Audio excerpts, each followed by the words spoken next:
Current affairs కేంద్ర జల సంఘం సిడబ్ల్యూసి చైర్మన్గా ముఖేష్ కుమార్ సిన్హాను 2025 జనవరి 13న కేంద్రం నియమించింది. ఏప్రిల్ 2025 వరకు ఆయన ఈ పదవిలో కొనసాగుతారు. ప్రస్తుతం ఆయన హైదరాబాద్లోని గోదావరి నదీ యాజమాన్య బోర్డు జిఆర్ఎంబి కు చైర్మన్గా ఉన్నారు.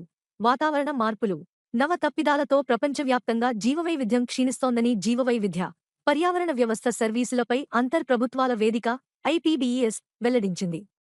యుఎన్టీ, యునెస్కో, యుఎన్డిపి, యుఎన్ఎఫ్ఏఓ కలిసి science and policy for people and nature సంస్థ ఈ నివేదికను విడుదల చేసింది.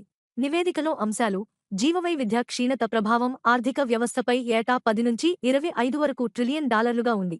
2000 నుంచి 2010 వరకు మధ్యకాలంలో జీవవైవిధ్య తగ్గుదల ప్రభావాన్ని 41% మంది ప్రజలు ప్రత్యక్షంగా చూడగా, 9% మందిలో తీవ్ర ఆరోగ్య సమస్యలు, 5% ప్రాంతాల్లో పోషకాహార లోపాలు పెరిగాయి.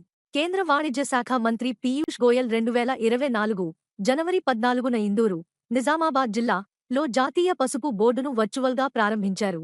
దీనికి చైర్మన్గా నిజామాబాద్ జిల్లా ఆర్మూర్ మండలం అంకాపూర్ గ్రామానికి చెందిన భాజపా నాయకుడు పల్లె గంగారెడ్డి నియమితులయ్యారు.